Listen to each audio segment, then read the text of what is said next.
Hello and welcome to Inclusive Leadership. Students from SAMI and all around, I am so excited to have you in the virtual classroom. My name is Rachel Askew and I teach Inclusive Leadership at SAMI. Let me tell you a little bit about the class before we jump in. Inclusive Leadership is a class designed with 3 goals in mind. 1, develop students' individual approach to change making and leadership. 2, develop empathy. And 3, develop problem-solving skills.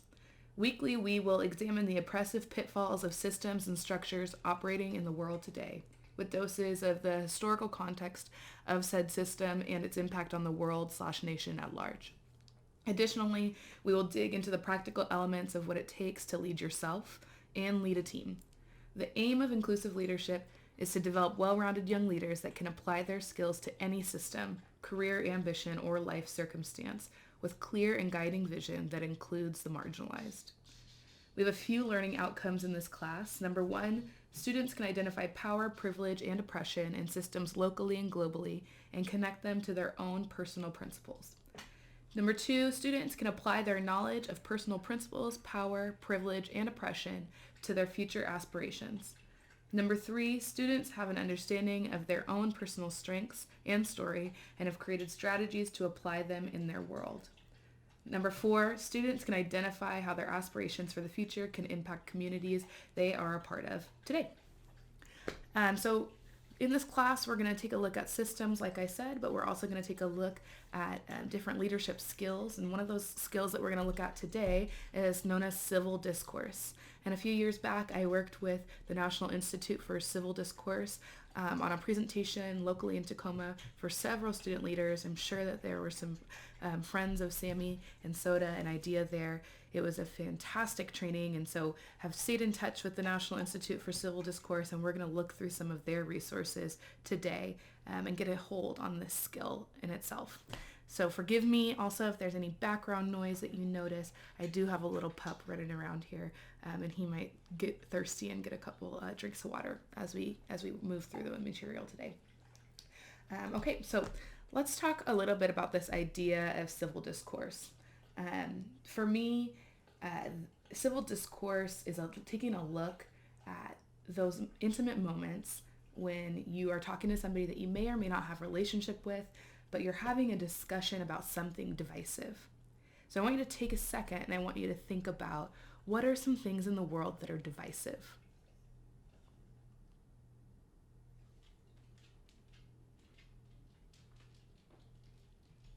Now, with those in mind, I want you to think about a time when you felt misunderstood or not valued for your opinion on a divisive topic where people may have taken sides even. In that conversation, when you felt misunderstood and not valued, how else did that make you feel? What other emotions came up for you? And what was the result?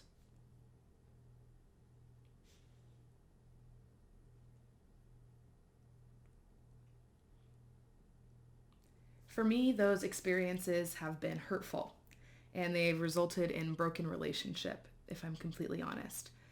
And that's not how I want every discussion or conversation around a divisive topic to go.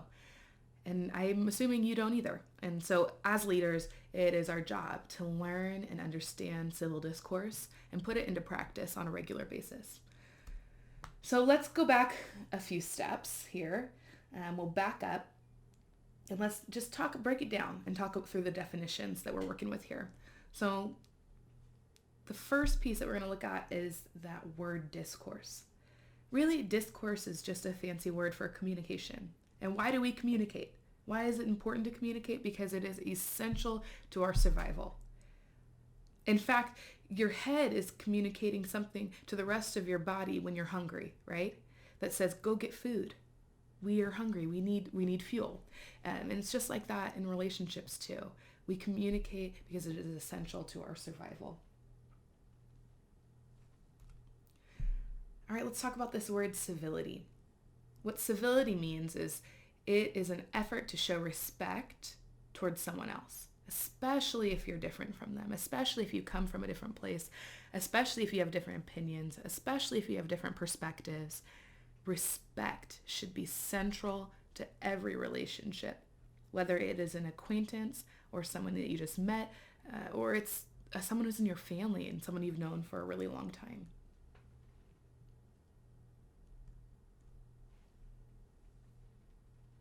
Civility is all about how we treat other people. And so when we put these two words together, we get civil discourse, which is the respectful exchange of ideas.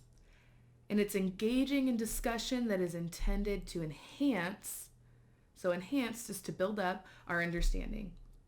In fact, it is the ability to disagree without being disrespectful, which we don't see a ton of in our society today. This quote that I have on the screen says, "To work best, democracy needs a diversity of thoughts, ideas, and expression. This is only possible with freedom and civility." What this is getting at is that our society doesn't work the way that it was intended without difference, without diversity in our thoughts and our ideas and our expressions and our experience, because it is only from that place that we can possibly have freedom, and it's only from that place that we can possibly have civility.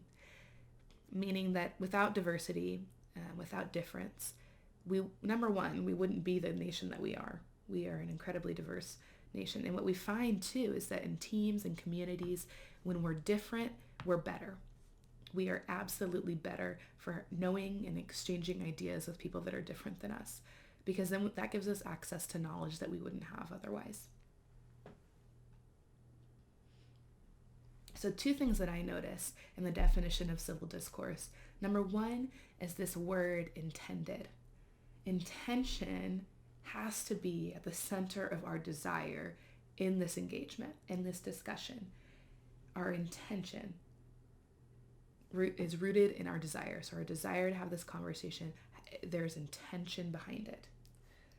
And understanding should always be the result that we aim for. A desire that is rooted in intention and a result that is rooted in understanding. That's what we're looking for in civil discourse. Okay, so now we've talked about what civil discourse is, but now I want to talk about why civil discourse, because I'm sure you're asking the same thing. Okay, so why is civil discourse valuable? Why is it important? Why does it matter? We've talked about what it is, but why? I'm going to give you a moment to think about that.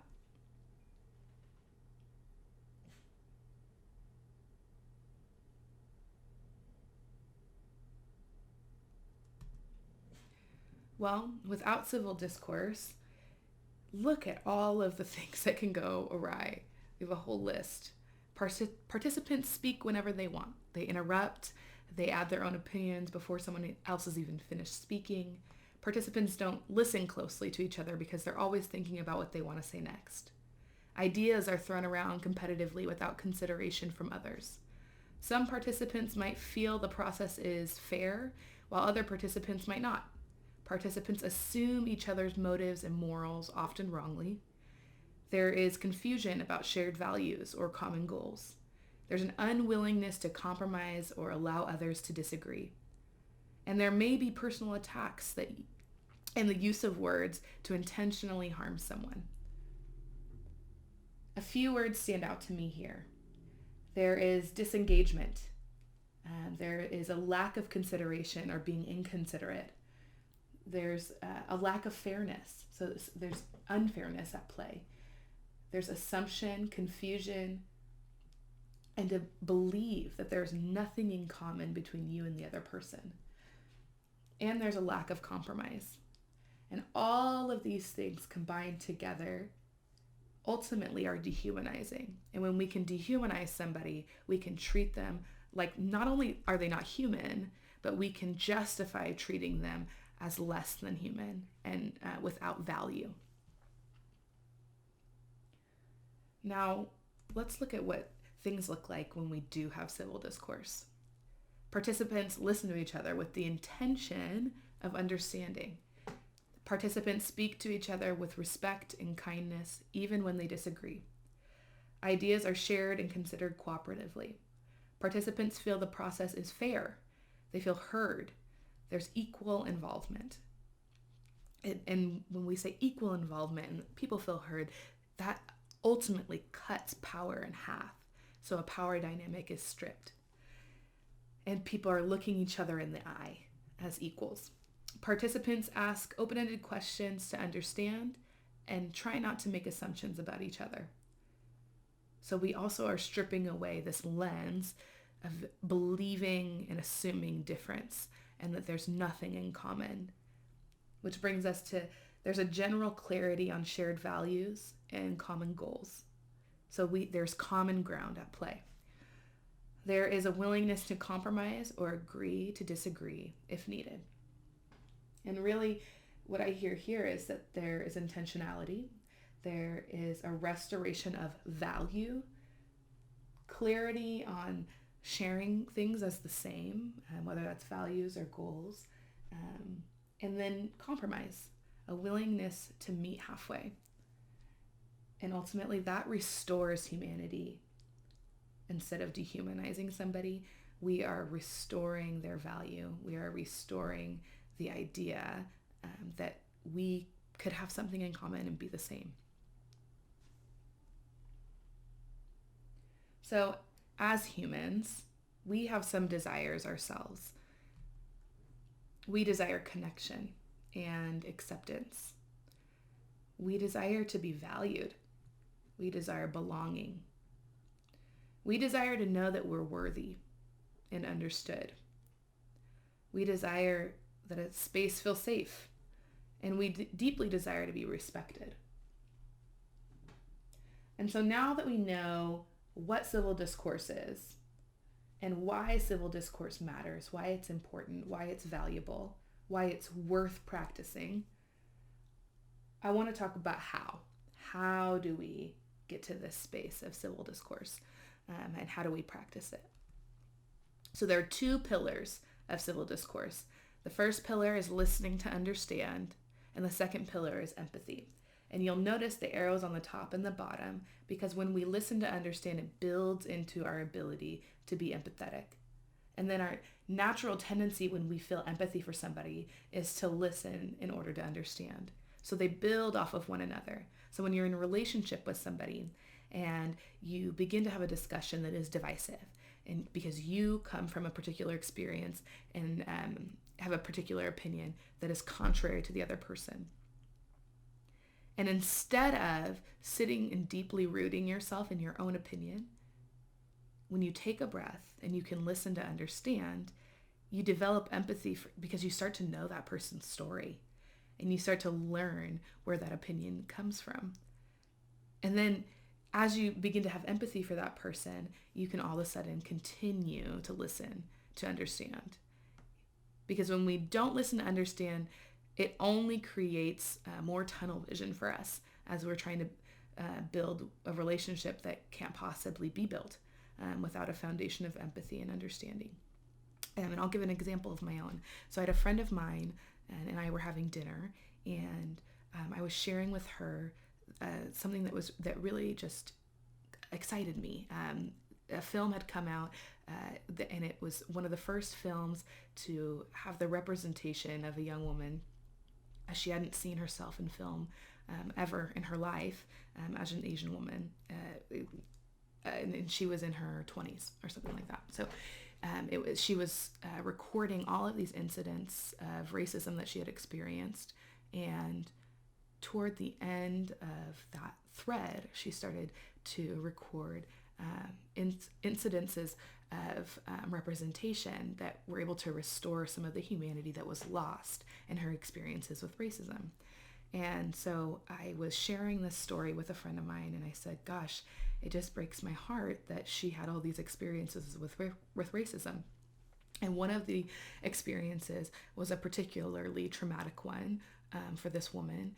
And she had tweeted that in middle school, she was the only Asian student in her class, and there was, it was a dress-up day, and students came to class dressed as Asian tourists, quote unquote, and with their eyes taped back. And it was such a horrific thought and scene that she had painted in this story, and I was sharing it with a friend and I said, gosh, isn't that just like so deeply painful. And at the same time, how awesome that, she's having her humanity restored because of the representation in this movie. And the friend that I was sharing this experience with, her reaction was one, without understanding the context of the situation. And her response was to laugh because she thought that the scene of the students walking into the class was funny. And this particular friend, if you knew her whole story, you would know that she came from a place where she didn't see anyone who didn't look like her until she was in her teen years, outside of a television. And her experience with Asian tourists was a stereotype, a very stereotypical experience. And so after the conversation that we had, I won't lie, I was really frustrated and I was angry and I could feel the blood pulsating in my face. But having a moment to take a breath and remember her story and remember where she was coming from and being able to listen to understand where she was coming from gave me empathy for her. And then I was able to ask questions that pushed her into a space where she could hear where I was coming from and she could understand my experience and my journey.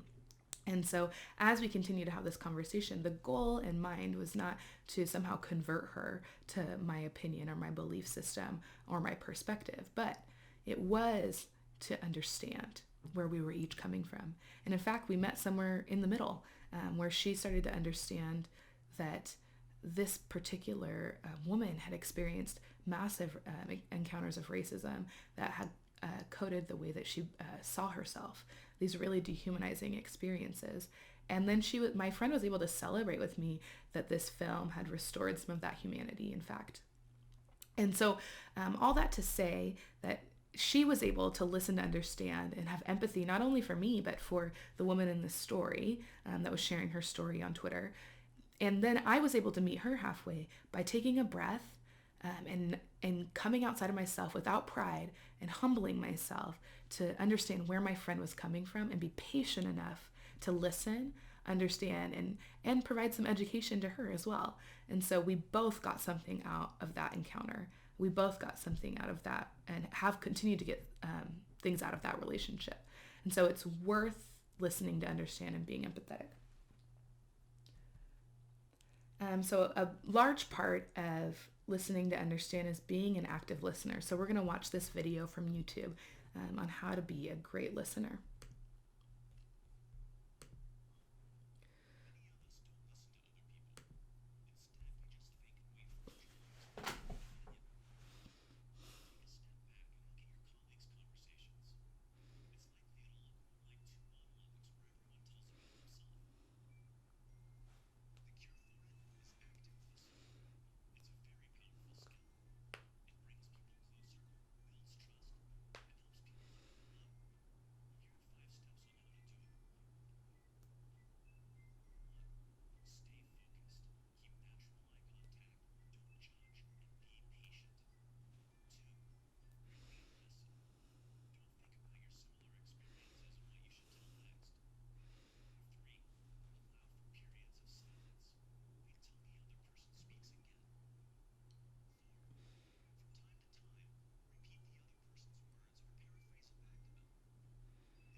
So here are some tips for active listening. Number 1, stay focused.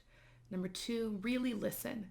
Don't just hear what they're saying, but deeply listen and consider and use your brain muscles to engage with what they're sharing. Allow for moments of silence. It's okay to take a pause so that you can process exactly what that person shared. repeat and paraphrase what you've heard.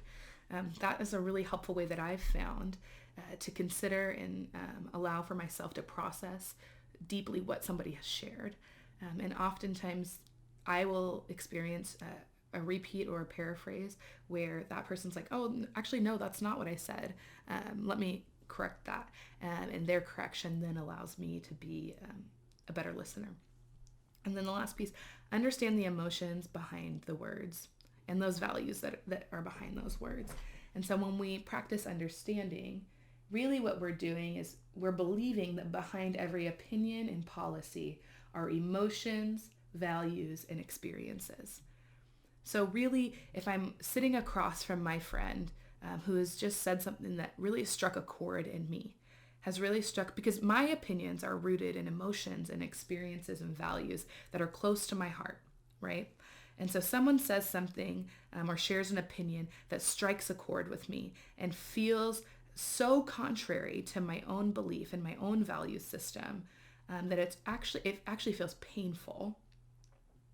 When I take a second to understand the emotions and the experience and the values behind their opinion, as opposed to rooting myself in my own reaction, I actually am able to meet that person where they're at and seek understanding. And all of a sudden, when my intention shifts from trying to convince somebody that my opinion is the way, my way or the highway, right? When I shift my intention to understanding, not only do I get to experience this other person's lived story, but I also get the opportunity to build relationship. And where we build relationship, that is ultimately where we can succeed in having civil discourse and where we can come up with compromises. And so when we think about this in terms of policy, if you're considering maybe practicing a new or instituting a new policy in your school, for example, and one group of students feels one way, another group of students feels another way. If you spend all your time sitting and trying to convince this other person that their opinion is wrong, and your intention is to convince, then you've lost focus. You've completely lost focus that your intention is to make your school a better place, right? And so when you can come to a common ground of wanting to make your school a better place, then and that is where your intention is, then it becomes much easier to focus your energy on listening to understand, having empathy, building relationship, and ultimately coming up with a compromise for your school. And so with that conversation around empathy, it is the ability to understand and share the feelings of another. So we're going to watch another video.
So that video is from RSA, but it's a video with the voice of Brene Brown. And so if you're interested in learning a little bit more about empathy and vulnerability, I highly recommend her. She's a fabulous author. And you can check out her books from the library and listen to them on audiobook from the library as well, especially as we're practicing social distancing. And so I definitely recommend that. If you have questions, feel free to email me. It's an excellent resource. Okay, so let's talk about what civility and civil discourse do mean and what they don't mean. So civility and civil discourse means listening respectfully and thoughtfully and striving to understand different perspectives and feelings. So developing connection, right? Quote Brene said. It's being present in the conversation even when there are disagreements.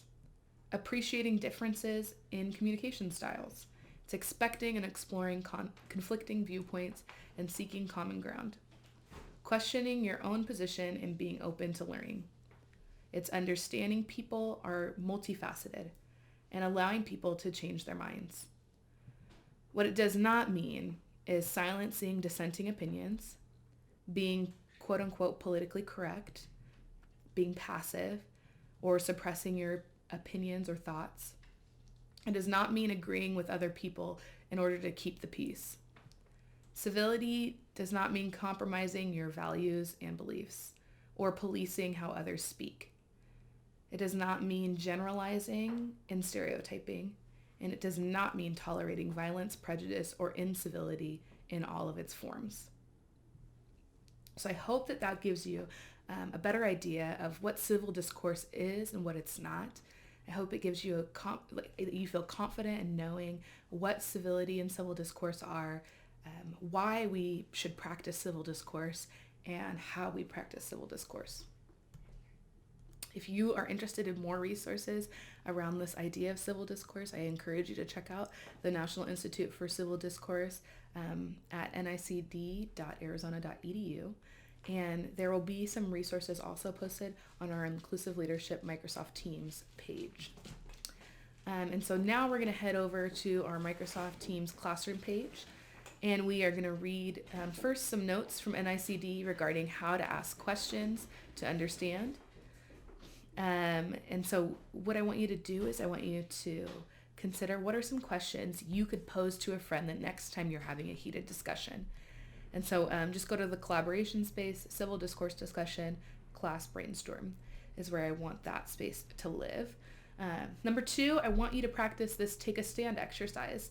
And normally we would do this in person, but we're going to try and do it on our Microsoft Teams page. So just go to that front screen, and then it says it's our posts page. It should be the first screen that pops up when you go to Microsoft Teams. And there are going to be 4 statements. Number 1, voting should be mandatory in the U.S. Number 2, teachers should be allowed to carry guns in schools. Number 3, public college tuition should be free in the U.S. And number 4, the government should regulate social media for misinformation and fake news. So what I want you to do is I want you to take a stand in those 4 issues, whether you agree or disagree. I want you to include that in the comment section and why for each one. And as we continue our class discussion, so you put your personal opinions out there, and I'm going to encourage classmates to respond to those opinions. I want you to take some time to practice civil discourse and what it means to say, actually, I disagree with that opinion, and here's why. And stand true to what you believe, and hold true to what you believe, and be willing to maybe change your mind. Okay, number 3, what I want you to do is navigate to Microsoft Teams and into our classroom notebook, and then your personal notebook, it should be listed under that, and that will include a tab called Journal. And in that space, as we continue to do our class virtually, I'd like you to answer your journal questions in there. And you can create a different page for each one. That would be really helpful to me as I'm looking through and reading those and providing feedback to you. But this is your personal journal, and the only one that has access to it is you and me. And so the 2 questions I want you to answer in your journal for this particular class is going to be A, how will you utilize civil discourse in your daily life? And B, how will the strategies of civil discourse impact your future ambitions? Okay, and I just wanted to give you a little bit of a picture of what Microsoft Teams looks like. So when you log in, actually your first page will look like this.